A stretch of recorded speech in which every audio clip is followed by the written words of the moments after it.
Graça e paz a todos e a todas. Nós estamos para mais uma aula do ESTAD.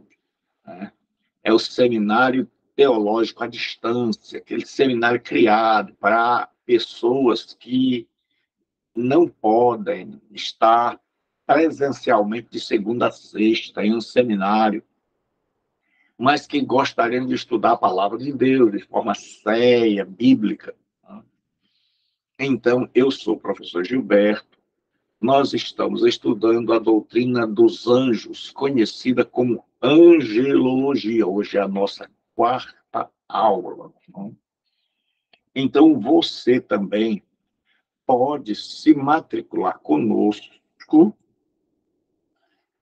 Você que vai ver isso que eu vou mostrar aqui por meio de um dos alunos. Então, você pode 85, que é o código de Fortaleza, eu vou aumentar aqui.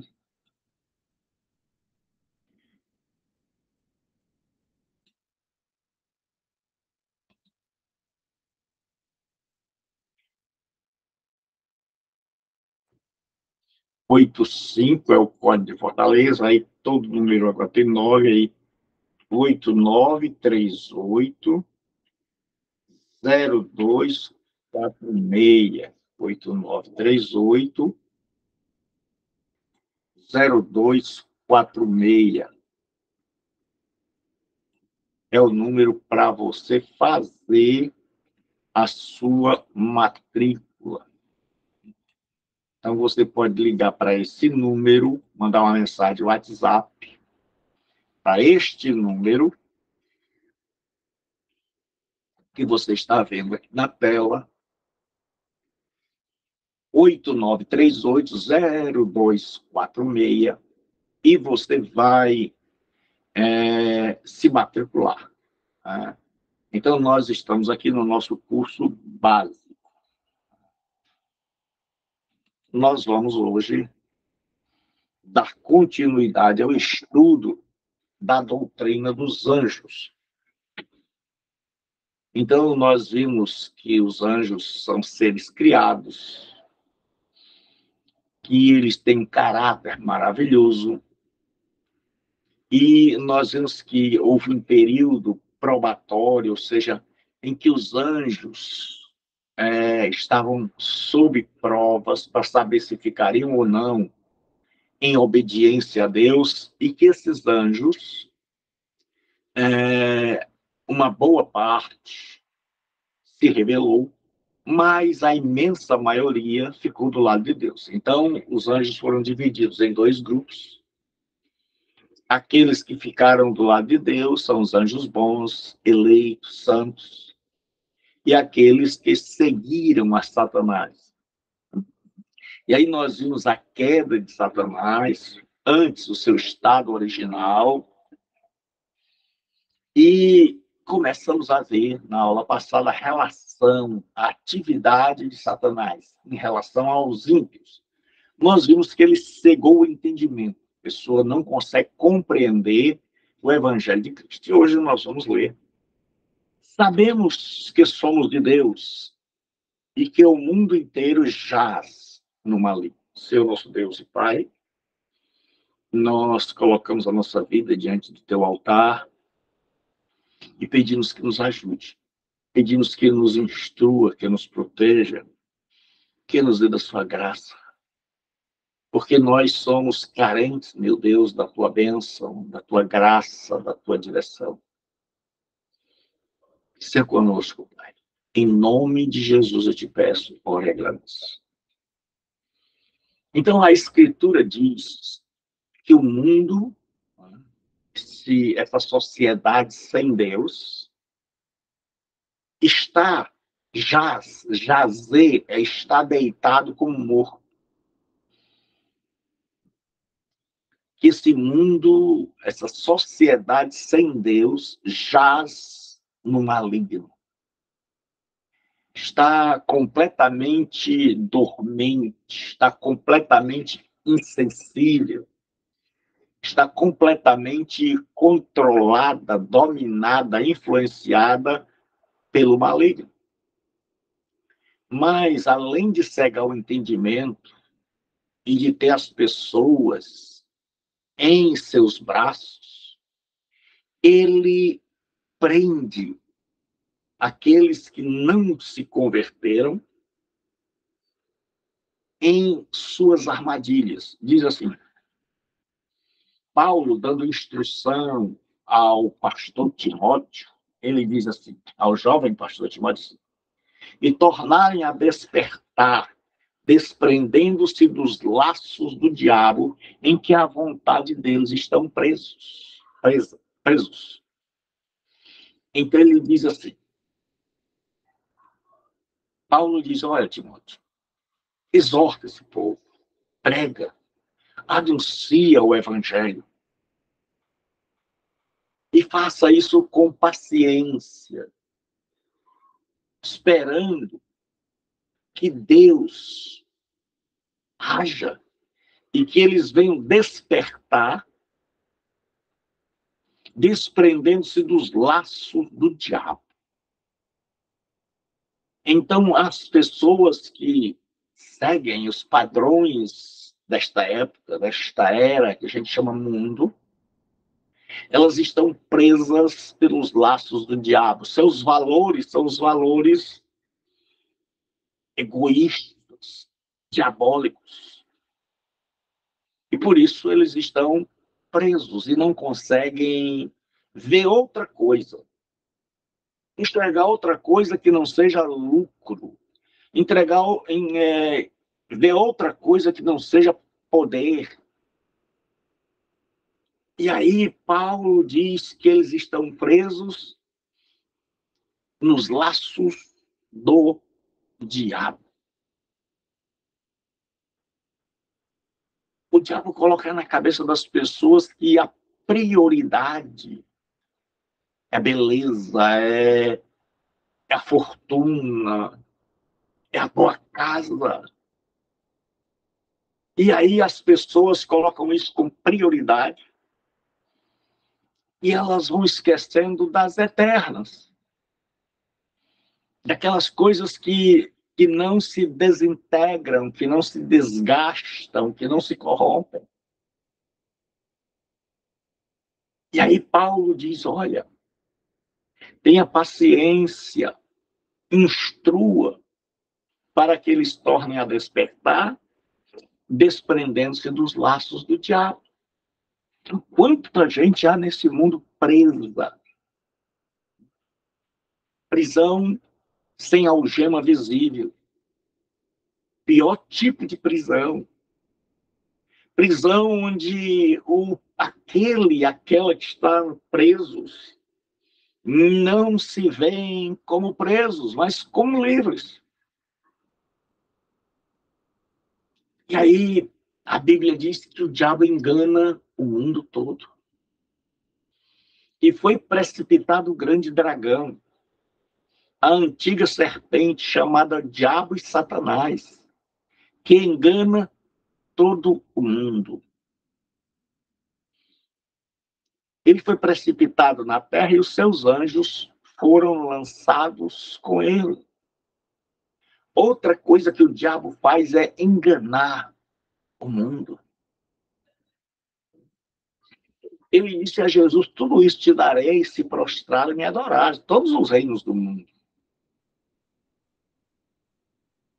Então ele coloca a visão das pessoas naquilo que é temporal, naquilo que é periférico, naquilo que é passageiro, com a finalidade de que elas esqueçam da eternidade.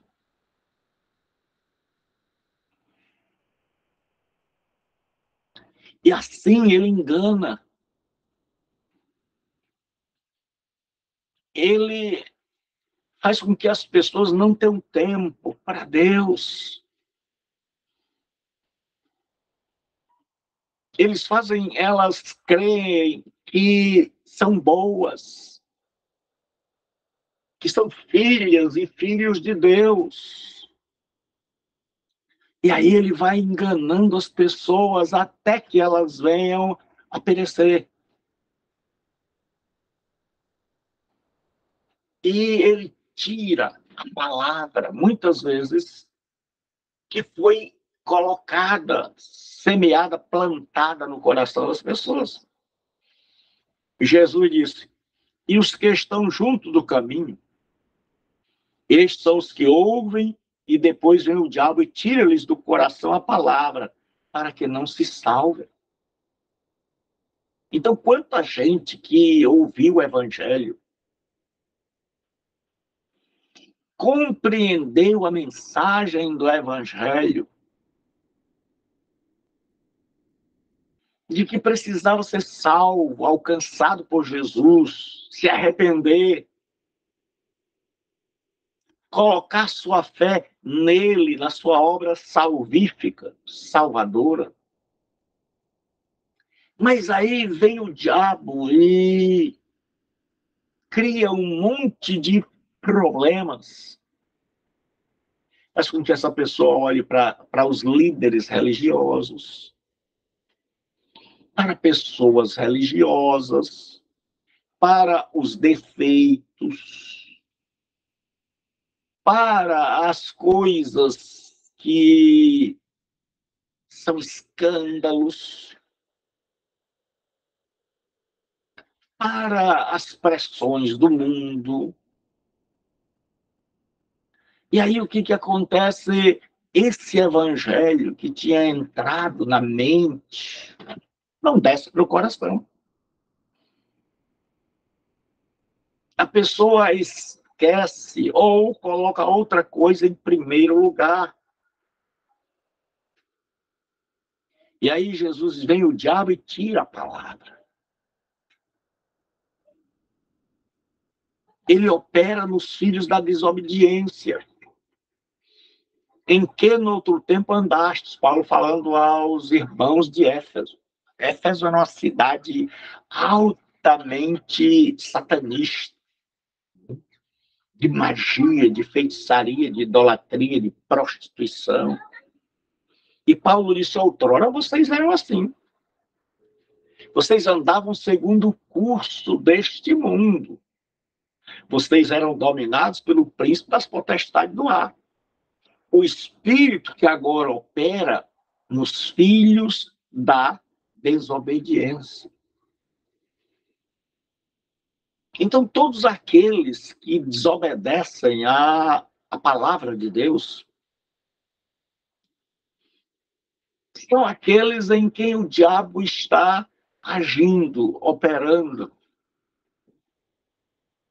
Ele age naqueles que são desobedientes. Ele não quer que a pessoa conheça a palavra de Deus para ela se tornar obediente. Então, ele age nestas pessoas que estão em desobediência e que, infelizmente, a grande maioria não se reconhece desobediente.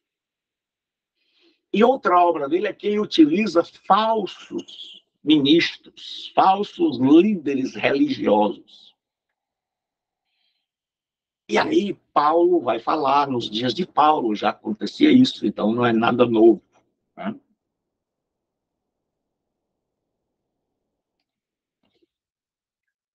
Então, nos dias de Paulo, tinha aquelas pessoas que vinham pelas igrejas, né? Naquela época não era uma igreja templo, era uma igreja que se reunia nas casas, comunidades, pessoas que se reuniam ali.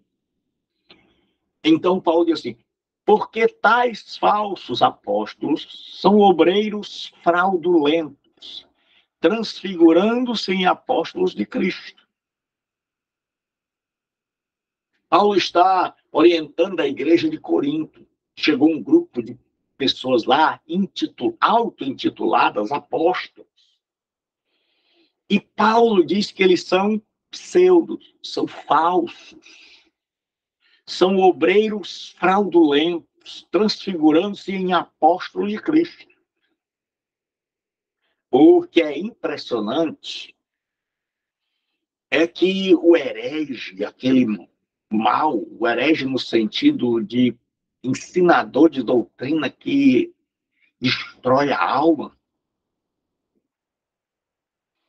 ele vem de uma maneira que as pessoas não conseguem perceber, se você vê os grandes homens da história, eles tinham problemas. Se você visse Lutero, fosse comer com Lutero, os modos de Lutero eram grosseiros. Ele era uma pessoa assim, um pouco chata. Calvino era ranzinza. Você vai ver homens de Deus que eram assim, cri-cri, pegavam no pé das pessoas. Mas o falso, ele é o bom. Ele é o que promete só coisa boa.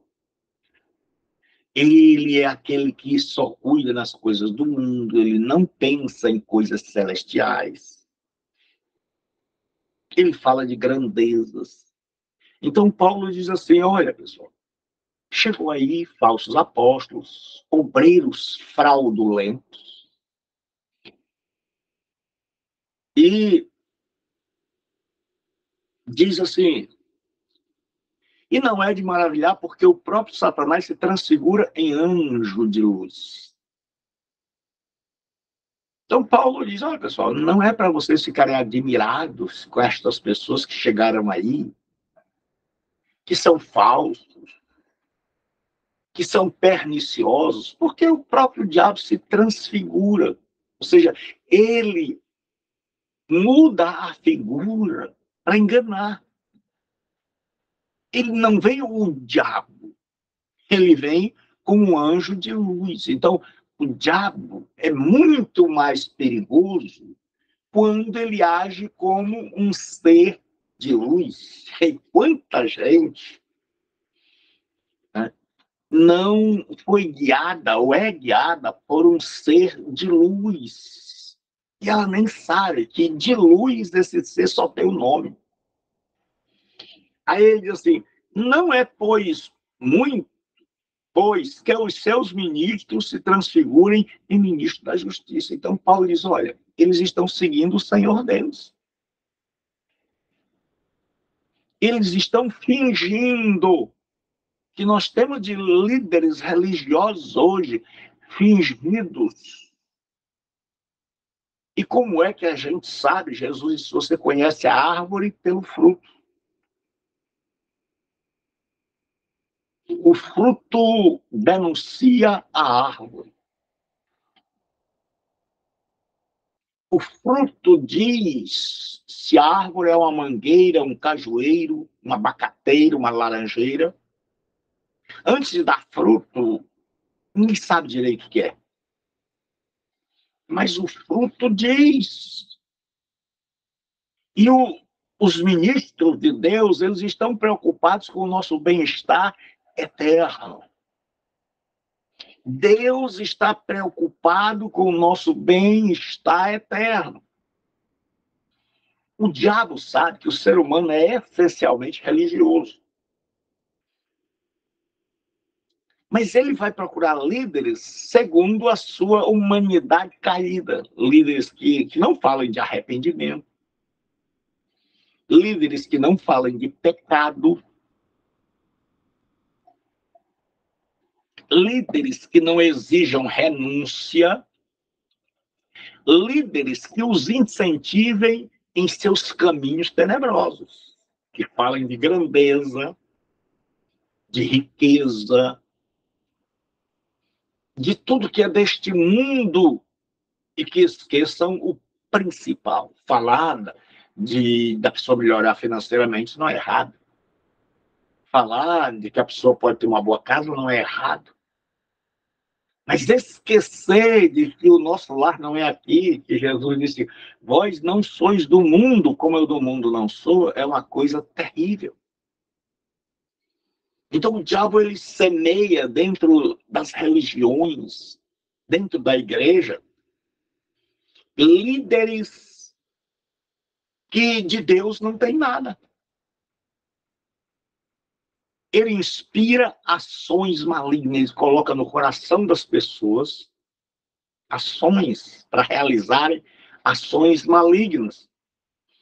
E acabada a ceia, na Santa Ceia, tendo já o diabo posto no coração de Judas Iscariotes, filho de Simão, que o traz. Então, o diabo vinha colocando no coração de Judas que ele denunciasse Jesus às autoridades que o procuravam. O diabo não podia obrigar Judas, mas o diabo vinha sussurrando, soprando no ouvido dele e colocando aquilo dentro do coração dele. Então, o diabo põe no coração. Então, tenhamos cuidado com pensamentos malignos.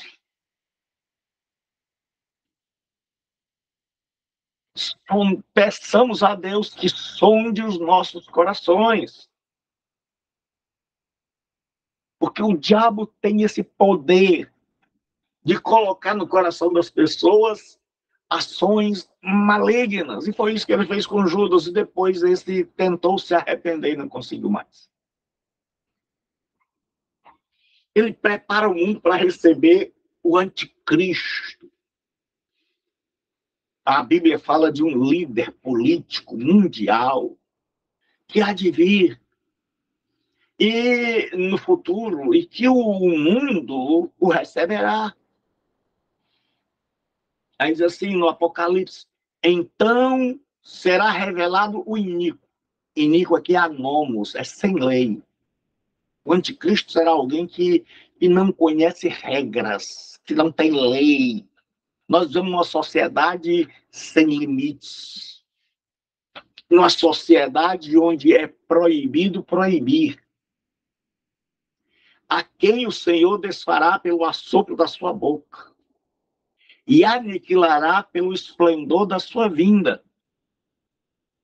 A esse cuja vinda é segundo a eficácia de Satanás, com todo poder, sinais e prodígios de mentira, e com todo o engano da injustiça para os que perecem, porque não receberam o amor da verdade para serem salvos.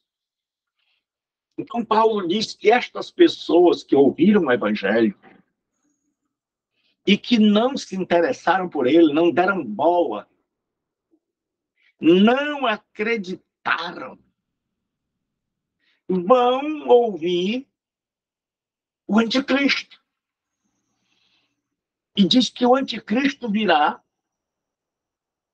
quando Satanás estiver agindo sobre a terra,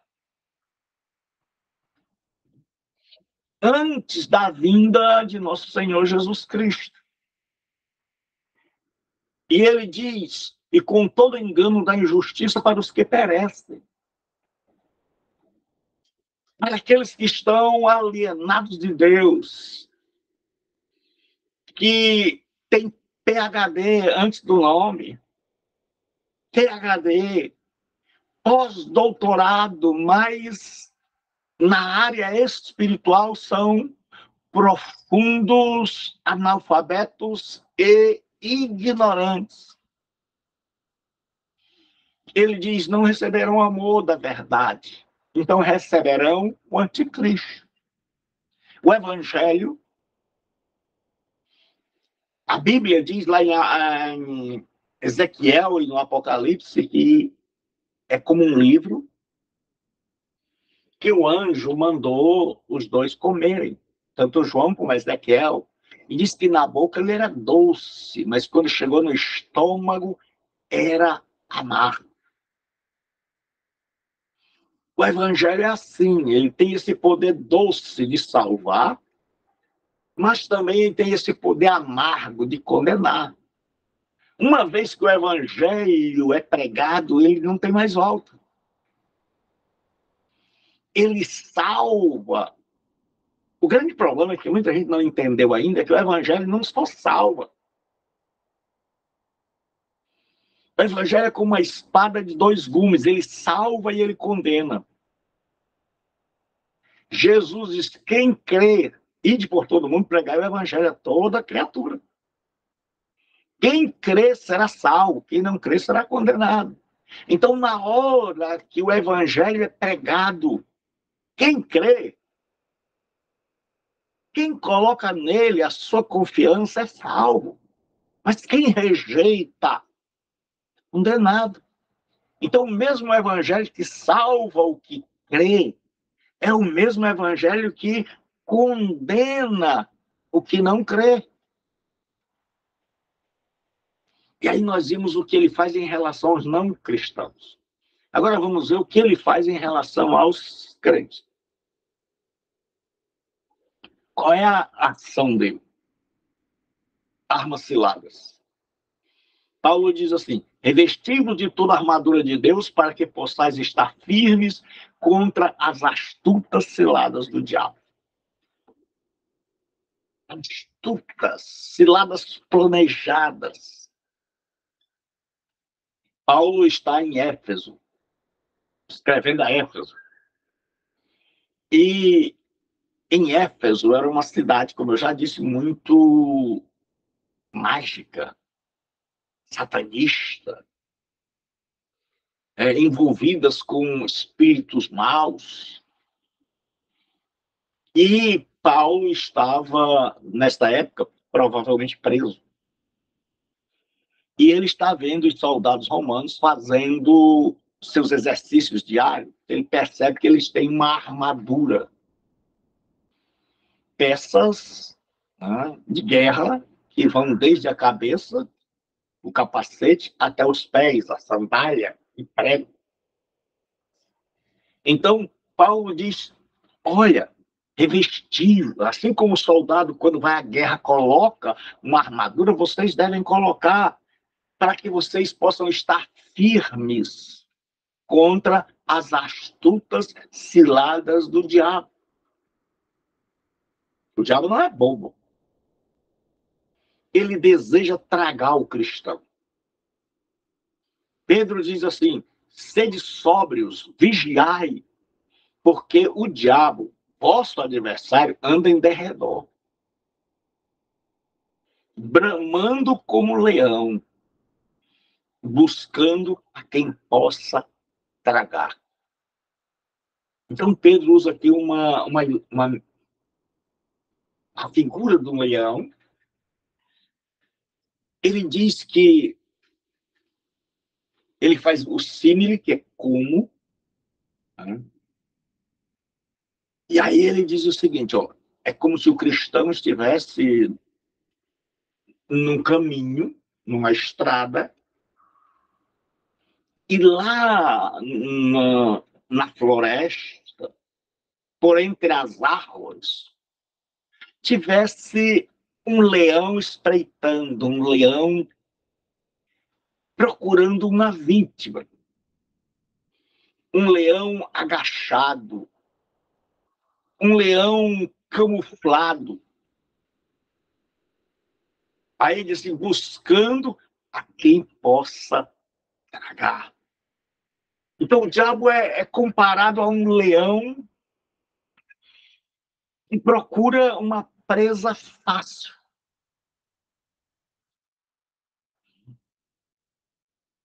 Tiago diz, sujeitai a Deus, resistir o diabo e ele fugirá de vós. Mas o diabo anda procurando alguém que não estuda a escritura, que não ora, que não frequenta a comunidade da fé. Gente que está na vida como se fosse uma brincadeira. Então, tenhamos cuidado. Ele luta de forma ardilosa.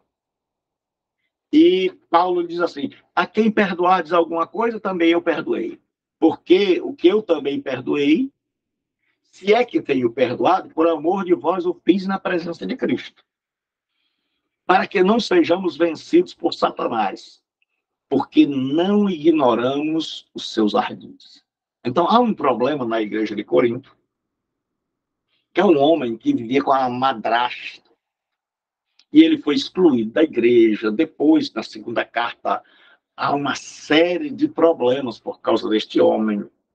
É bem provável que ele tenha enfrentado o apóstolo Paulo, quando o apóstolo Paulo fez uma visita chamada de visita dolorosa. E aí, parece que depois esse ser humano se arrependeu. E aí, Paulo percebe, né, que precisa perdoar. Por quê?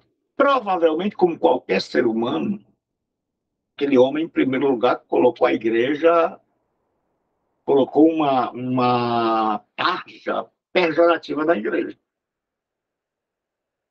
Depois, Paulo vai lá e ele não reconhece sua autoridade, ele peita, e ele enfrenta, e Paulo sai dali machucado.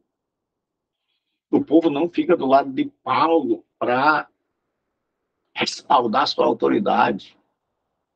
Então, é claro que, como qualquer ser humano, Paulo não gostava muito daquele cidadão. Paulo tinha reservas contra aquele cidadão. Aí ele diz: olha, pessoal, mas é preciso perdoar. Mesmo que a gente esteja magoado, mesmo que ele tenha nos ofendido, agora ele mudou. E aí ele diz: para que não sejamos vencidos por Satanás, pois não ignoramos os seus ardis.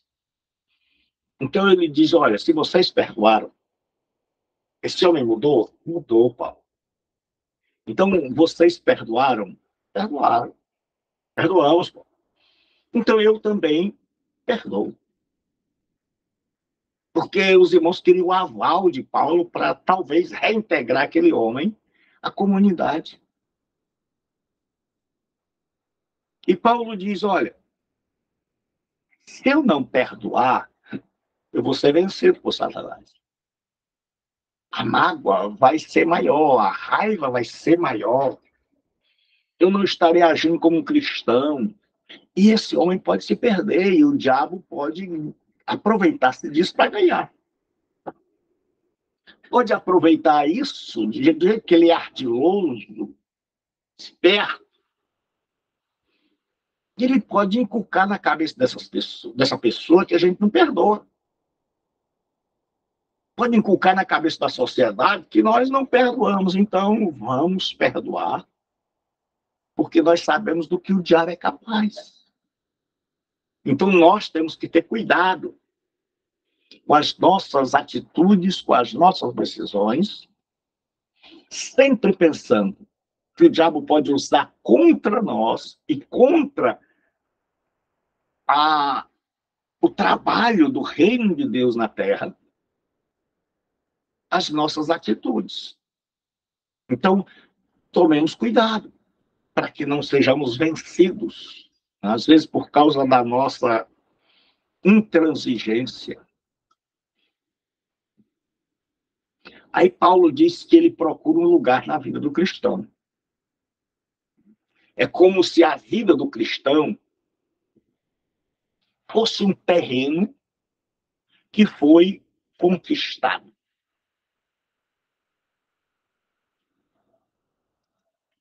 E aí,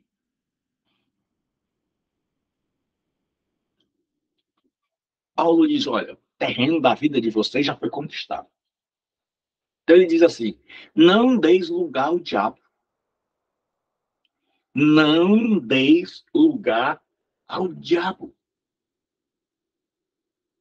Aí o que é não dar lugar ao diabo? Ele diz assim: aquele que furtava, não furte mais. Primeira coisa. Ele diz: quem furtava, não furte mais. Antes, trabalhe. Ele diz: se você vive de furto, viva agora de trabalho honesto, fazendo com as mãos o que é bom, para que tenha o que repartir com o que tiver necessidade. Paulo diz que o diabo procura lugar na nossa vida. A nossa vida é como um terreno, como eu já disse. E quando Jesus vem, ele toma aquele terreno agora é de Jesus Cristo. As áreas da nossa vida sentimental, financeira, espiritual, intelectual, são de Cristo. Mas já procura lugar, e Paulo disse, não dê. Ele disse, antes, tenha o que repartir com o que tiver necessidade. Você já imaginou?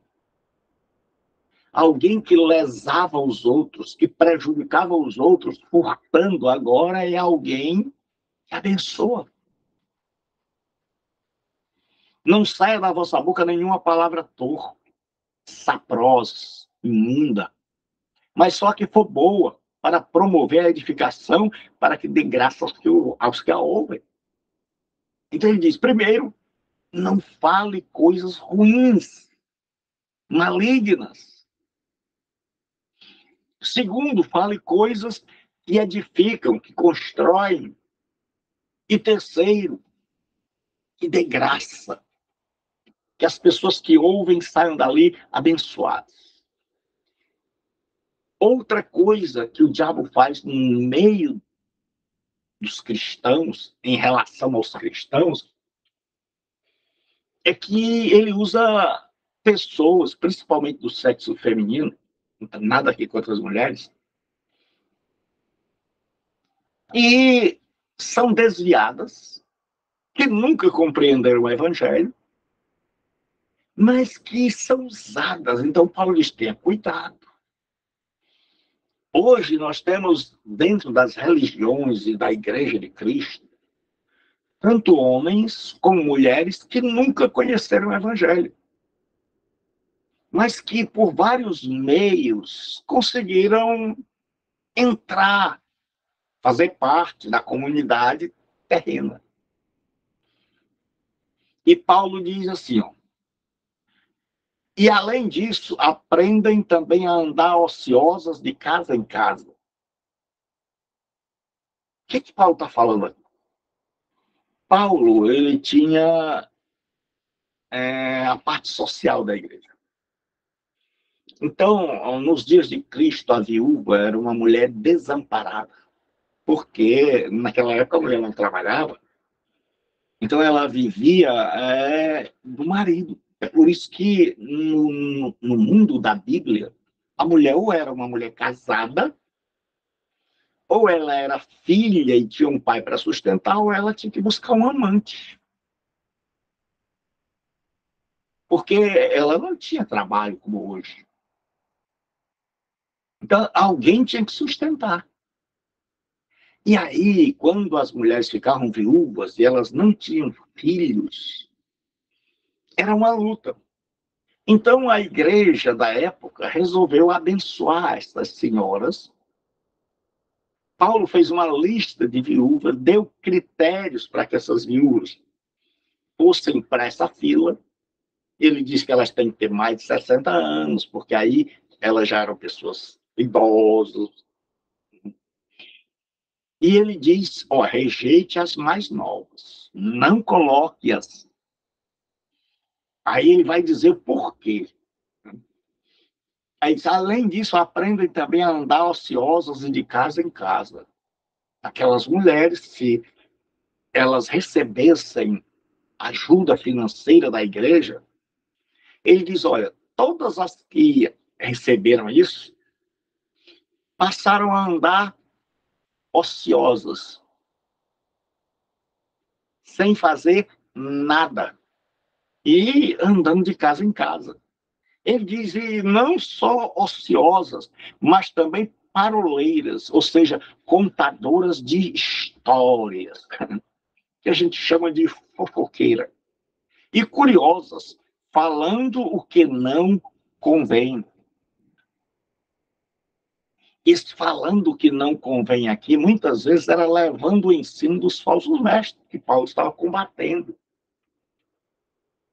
Aí ele diz, quero, pois, que as que são moças se casem, gerem filhos, governem bem a casa, e não deem ocasião ao adversário de maldizer, porque já algumas se desviaram, indo após Satanás.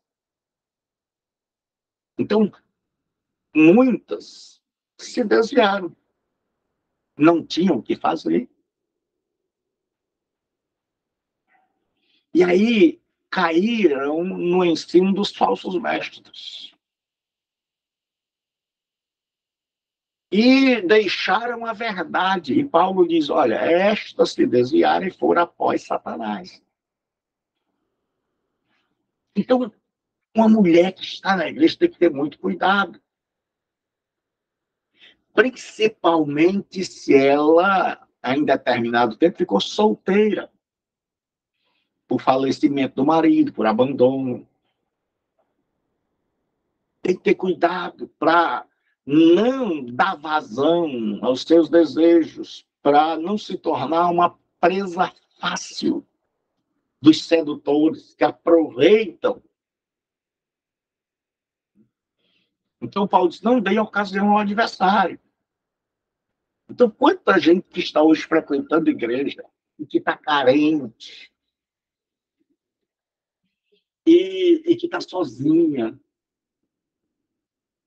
Então, tenha cuidado.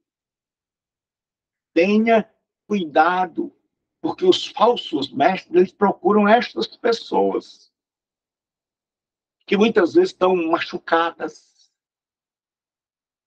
porque aqui elas não entraram na lista das viúvas, porque elas tinham idade ainda de trabalhar, podiam ser produtivas. Então, muitas foram machucadas e foram... Tá? Tenta impedir a evangelização. Paulo, ele estava numa viagem missionária e ele chega numa determinada cidade. E aí um homem de alta posição chamado Sérgio Paulo chama Paulo e Barnabé e Paulo, e esse homem queria ouvir o evangelho. E a Bíblia diz, mas resistia-lhe Elimas. Naquela época era comum, não só naquela época, mas infelizmente em todos os tempos,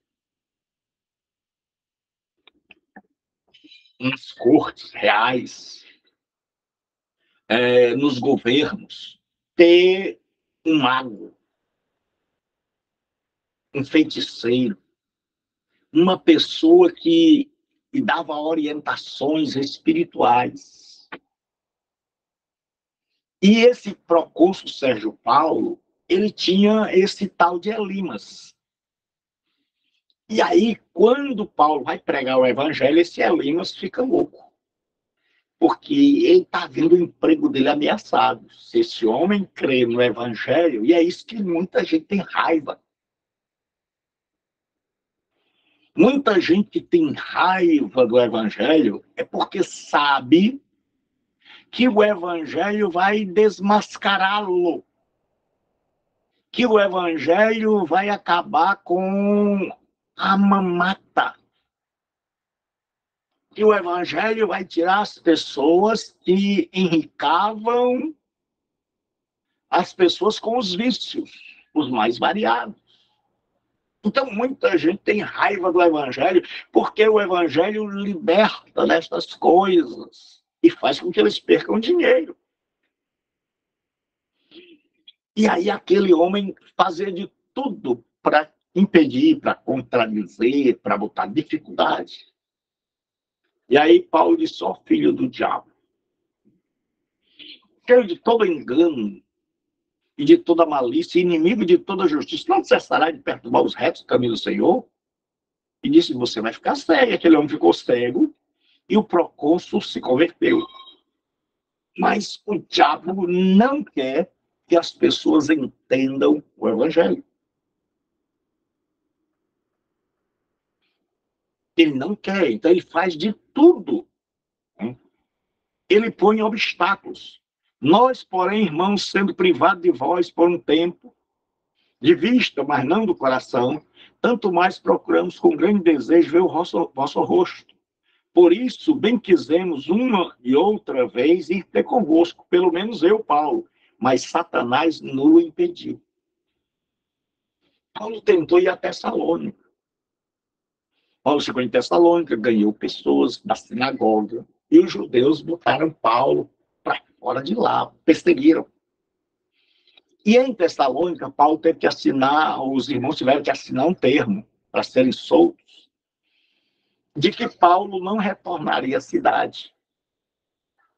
Então, essa assinatura desse termo, ele não voltará a essa cidade, é o que Paulo chama aqui, Satanás impediu. Ou seja, Satanás arrumou um meio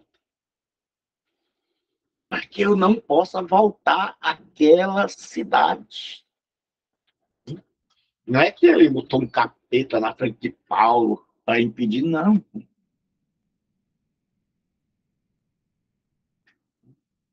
Os irmãos foram presos e os irmãos tiveram que dar satisfação às autoridades e disseram, não, Paulo já foi embora, Paulo não está mais aqui. E aí, o governador disse, então, mas ele não volta. Então, assinem aqui um documento de que esse Paulo não volta. Se ele voltar, vocês estão em maus lençóis. Então, Paulo até tinha coragem de voltar. Mas Paulo sabia que o seu regresso a Tessalônica, naquele momento, ia prejudicar aqueles irmãos que tiveram que assinar um documento. Então, ele diz, olha, irmão, eu quero ir, mas, infelizmente, se eu for, vou prejudicar a vocês. Por mim, eu iria. Se fosse só a mim, se vocês tivessem assinado um documento assim, se ele voltar, ele só morre, eu iria. Mas Paulo não quer prejudicar os irmãos. E Paulo sabe que quem fez essa armadilha foi o diabo.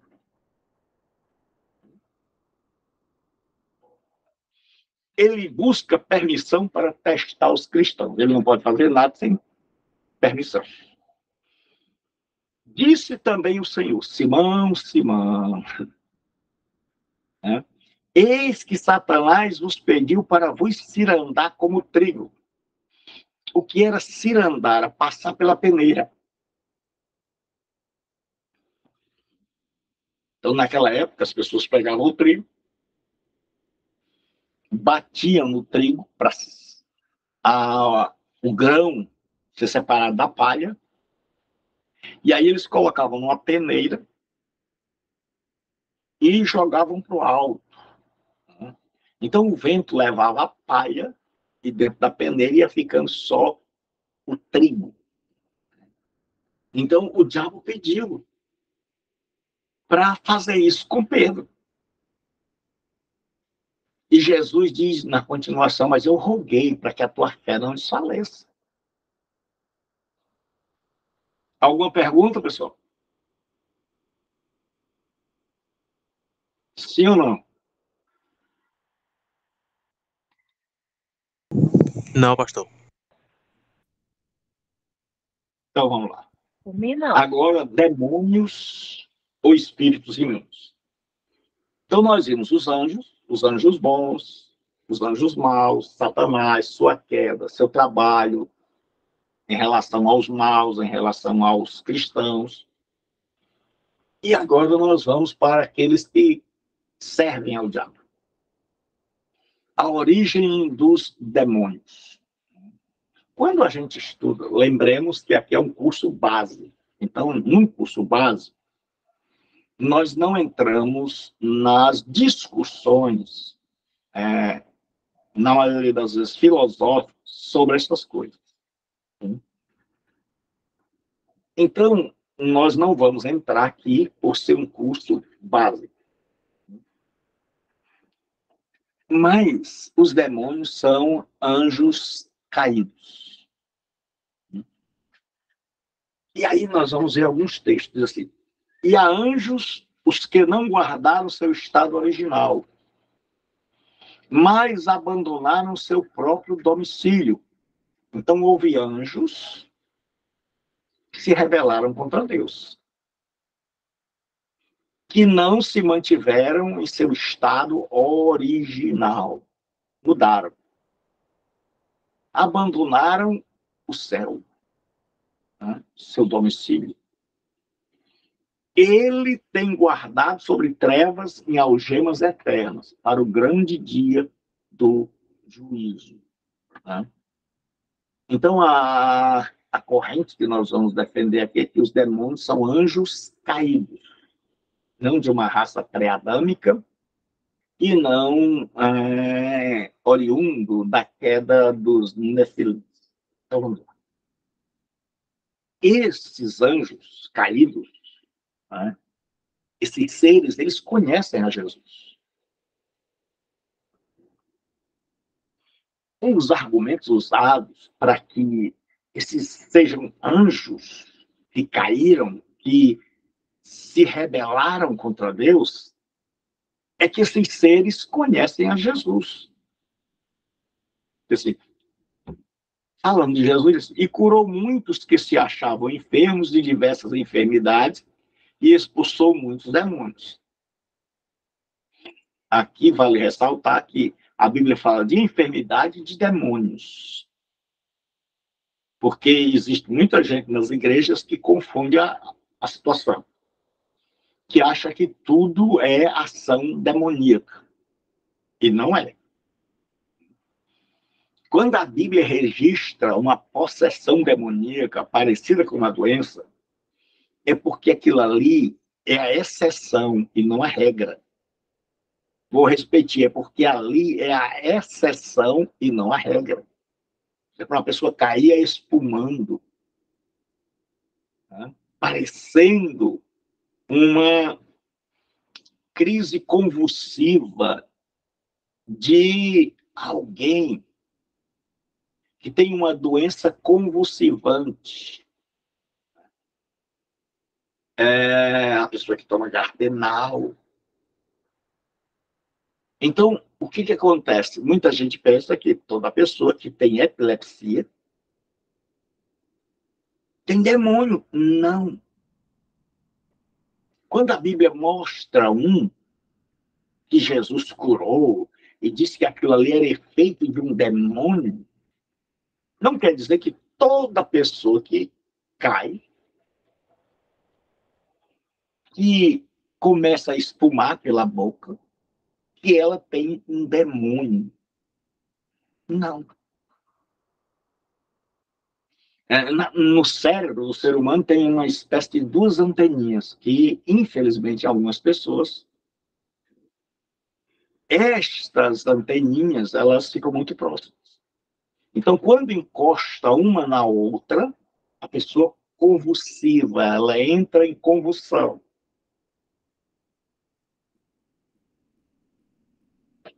Então, nem sempre. Então, quando a Bíblia mostra um caso, o autor está mostrando aquele caso não porque ele é a regra, não porque aquilo acontece sempre, mas porque é a exceção de dizer assim, olha, ali, naquele caso, ali é um demônio. Naquele caso ali não é uma doença convulsivante, não é uma epilepsia, naquele caso ali é um demônio. Deu para entender, pessoal? Deu sim, pastor. Deu sim. Então vamos lá. E diz assim, porém não deixava falar os demônios, porque o conheciam. Jesus não deixava falar. Muita gente hoje faz os demônios falarem. Porque o conheciam.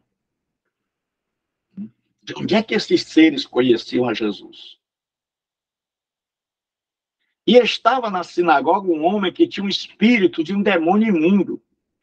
E exclamou em alta voz, dizendo, que temos nós. Veja que ali tinha vários demônios. Contigo, Jesus Nazareno, vieste destruir-nos. Então, eles sabem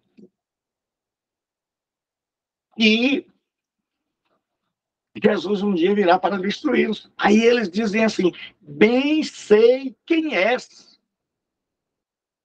o Santo de Deus. O demônio sabia quem era Jesus. E por isso que Jesus não deixava falar. Por quê?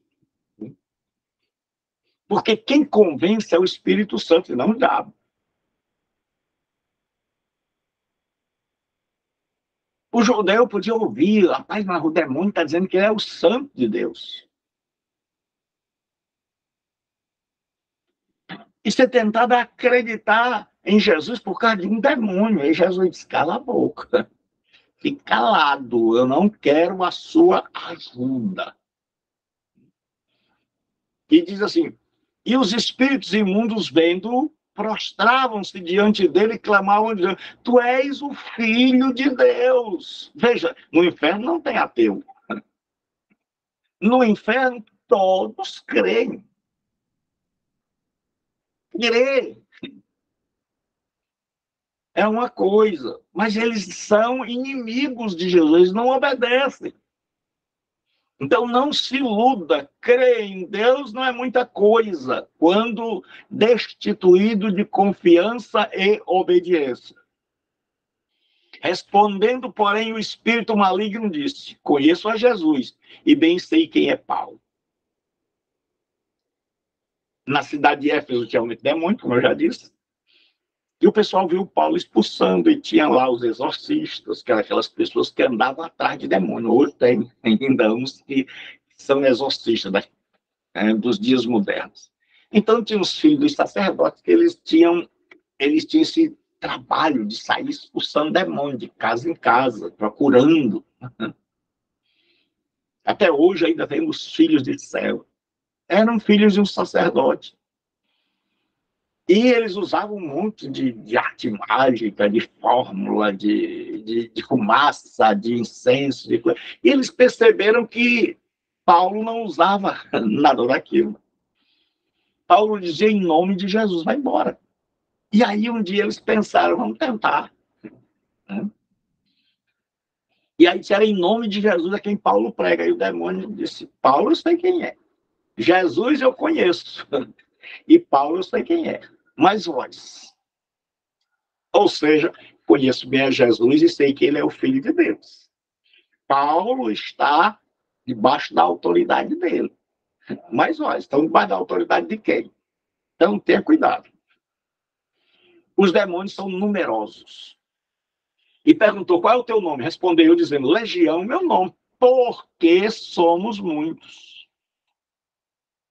Então, legião é o que a gente chama de latinismo. São nomes latinos que entraram na Bíblia. Então, legião era uma parte do exército romano que era composto entre 3 e 6 mil soldados. Então, quando você queria falar em muito, você dizia legião naquela época. Então, legião era uma tropa do exército romano composta entre 3 e 6 mil soldados. Então, Roma tinha várias legiões. Então, o demônio, querendo dizer que ali estavam muitos demônios, disse legião. Não era o nome do demônio, era a quantidade. Aí tem uma conjunção explicativa. Por quê? Eles somos muitos. São seres de força extraordinária. E saindo ele do barco, saiu-lhe logo ao seu encontro dos sepulcros um homem com espírito imundo, o qual tinha morado nos sepulcros, e nem ainda com cadeias o podia alguém prender. Porque, tendo sido muitas vezes preso com grilhões e cadeias, as cadeias foram por ele feitas em pedaços, e os grilhões em migalhas. E ninguém o podia amansar. Jesus passou para a terra de Israel é dividida pelo Rio Jordão. O Rio Jordão corta Israel de norte a sul.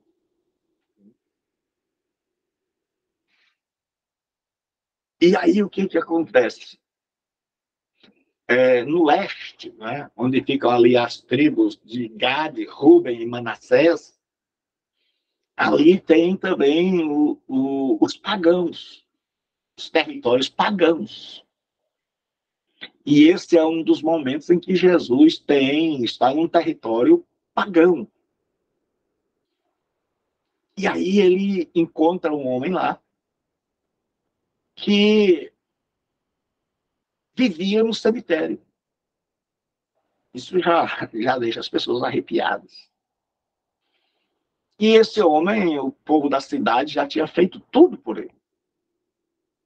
Já tinha prendido, já tinha feito, colocado algemas, grilhões, mas ele tinha uma força tão fora do comum que ele esmigalhava aqueles instrumentos que o prendiam. E as pessoas ficavam sem saber o que fazer. E aí Jesus foi lá e expulsou aqueles demônios. Os demônios são unidos em seu propósito.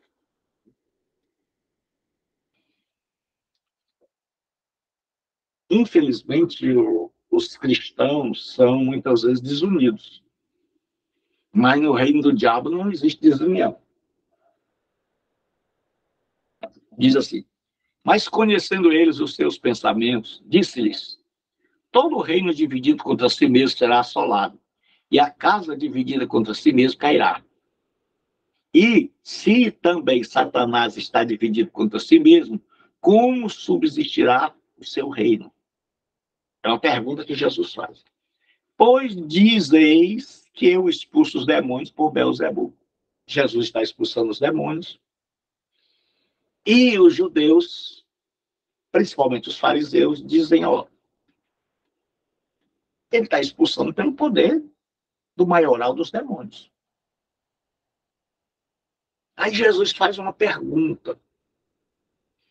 E ele diz, olha, todo reino dividido contra si mesmo, ou seja, um reino que está guerreando internamente. Metade do país está de um lado, metade do país está do outro. Então, eles estão brigando.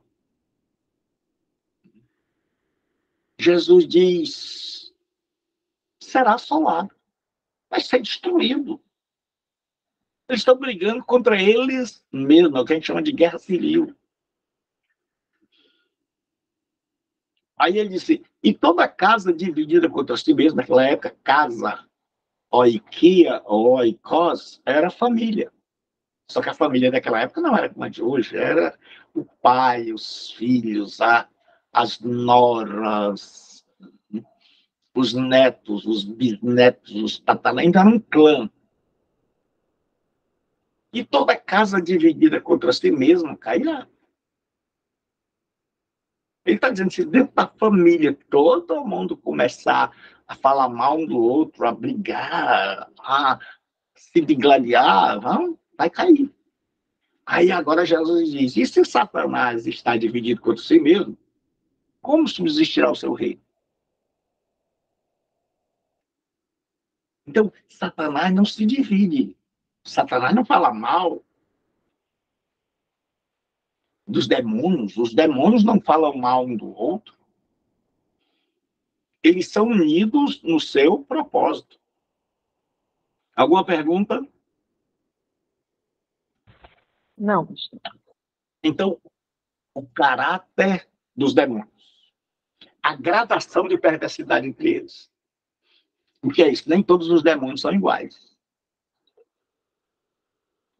Todo demônio é ruim, todo demônio é imundo. Mas a Escritura diz que tem uns que ainda são piores. Olha o que Jesus diz. Então vai e leva consigo outros 7 espíritos piores do que ele. Jesus diz, olha, quando um demônio sai de um homem, ele vai embora e anda por lugares áridos. Quando ele volta, se aquele homem não tiver com Deus no seu coração, Jesus diz que ele não entra só ele. Ele volta, vai procurar 7 espíritos piores que ele. Pastor, E são 8 agora e entram naquele homem. Então, Jesus mostra que existem demônios, todo demônio é ruim, é mau, é imundo, é perverso. Mas tem uns que ainda se superam. Tem uns que ainda são piores. Aí, são seres violentos. E tendo chegado ao outro lado, a província dos Gerasenos, aqui do outro lado do Rio Jordão, saíram ao encontro dois endemoniados vindo dos sepulcros.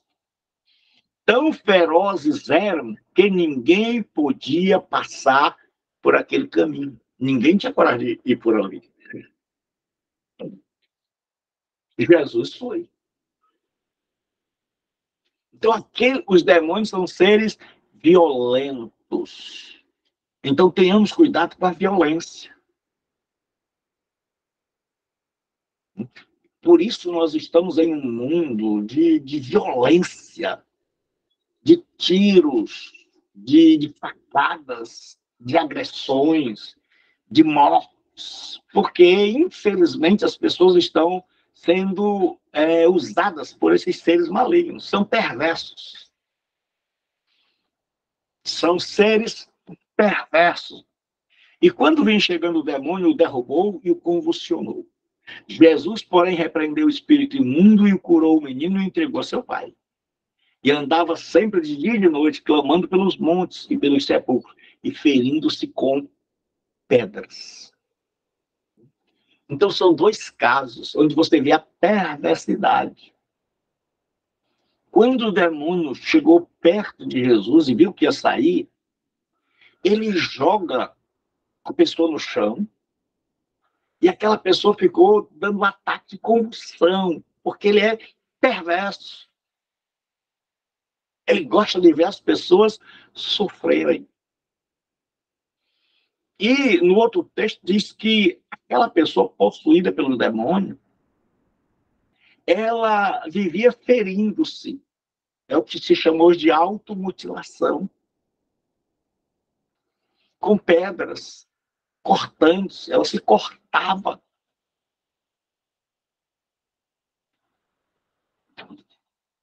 São seres perversos que têm prazer em ver a dor do outro. São seres malignos, de sorte que até os lenços e aventais levaram no seu corpo. Aos enfermos e as enfermidades fugiam deles, e os espíritos malignos saíam. Então, preste bem atenção. Este é um dos textos mais mal interpretados.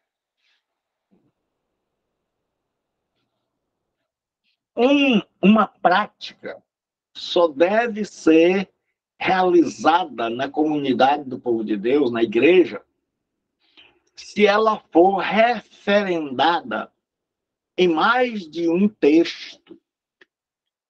E nos textos que são normativos para a igreja, como as epístolas. Então, aqui o que aconteceu? Os irmãos estão, os apóstolos estão pregando. E aí, diz-nos o seguinte, e de sorte que até os lenços e aventais do apóstolo Paulo se levaram no seu corpo aos enfermos. Não foi Paulo que fez isso. Não foi Paulo que ensinou isso. Foi alguém que estava ali. Lembre-se que aqui é a cidade de Éfeso, uma cidade satanista, supersticiosa. Então alguém pegou e disse, vamos fazer o seguinte, esse homem está expulsando os demônios, mas não dá para trazer toda a região de Éfeso, a província Efésia. E aí o que eles fizeram? Levaram aventais, lenços. E o avivamento lá em Éfeso era tão grande que os demônios surgiam. Mas Paulo não tornou isso uma prática da igreja. Quando ele vai escrever a carta aos Efésios, ele não diz, olha pessoal, peguem os lenços, os aventais, unjam esses aventais e levem. Não.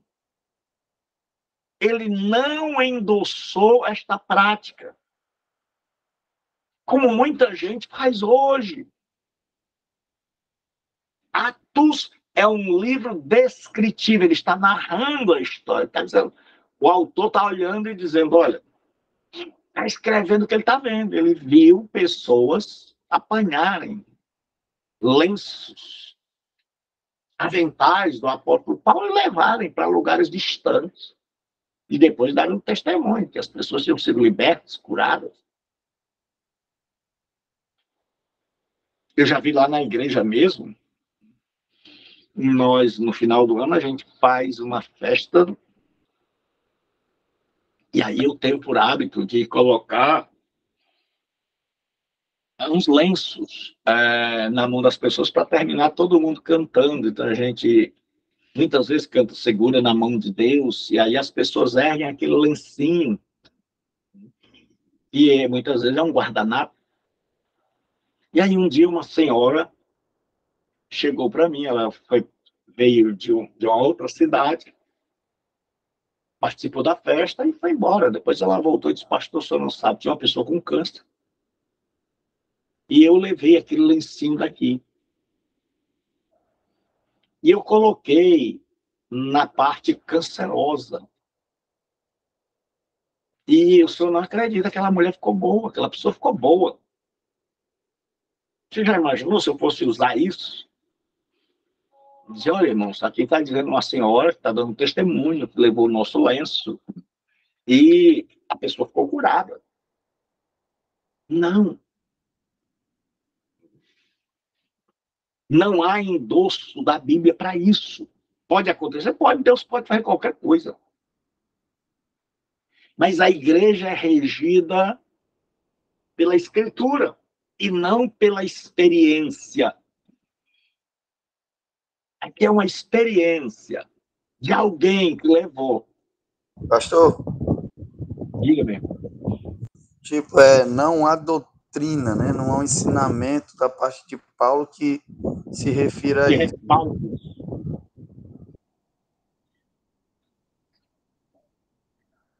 Deu para entender? Não consegui escutar, pastor. Não há uma doutrina de Paulo que respalde isso, que incentive. Entendi. Diz assim, os demônios são seres imundos. E saindo ele do barco, saiu-lhe logo ao seu encontro dos sepulcros um homem com espírito imundo.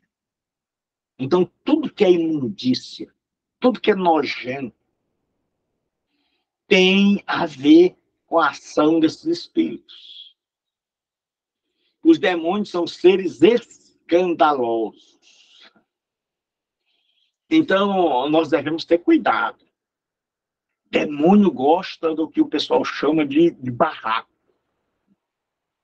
de rodar baiana, de descer do sal. Demônio é um ser escandaloso. Olha o que diz a Bíblia. E estava na sinagoga um homem que tinha um espírito de um demônio imundo e exclamou em alta voz. Ele não falou normal, como qualquer pessoa, ele falou gritando. Ele deu um grito. Você vai ver, né? Muitas vezes, quando o demônio se manifesta, ele chama a atenção de todo mundo se vira. Porque ele dá um grito, e aí tem pastores que, em sua infantilidade, diz, dá teu grito aí. Dá teu grito aí, tua derrota. Aí os demônios gritam e eles gostam. Pastor. E eles não sabem que os demônios gostam daqueles escândalos, daqueles gritos, de chamar atenção. Eles não sabem disso.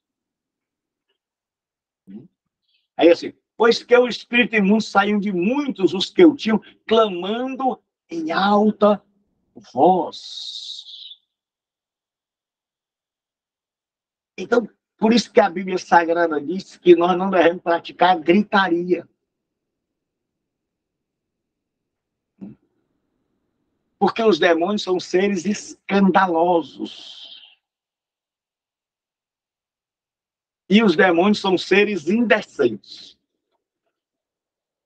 E quando desceu para a terra, saiu ao encontro, vindo da cidade, um homem que desde muito tempo estava possesso de demônios e não andava vestido,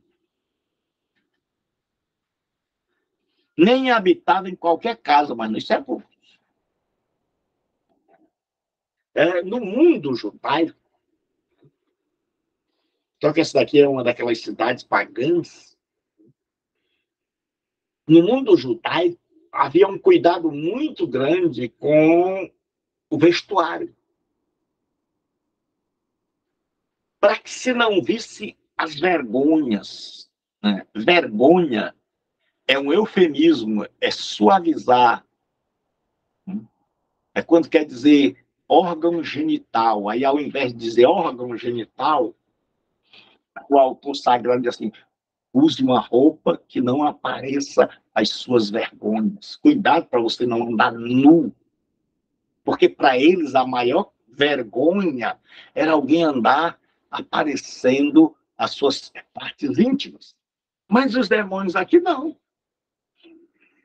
Gostam da nudez. Gostam da indecência. Então, tenha cuidado. E, na nossa próxima aula, nós vamos terminar esta disciplina e fazermos a nossa prova. Alguma pergunta? Não, pastor. Então, Deus abençoe. Fiquem com Deus. Lembre-se, qualquer pessoa que quiser se matricular, está aqui o número 859-8938-0246. Então, Deus abençoe cada irmão, cada irmã, cada irmão. Fiquem com Deus.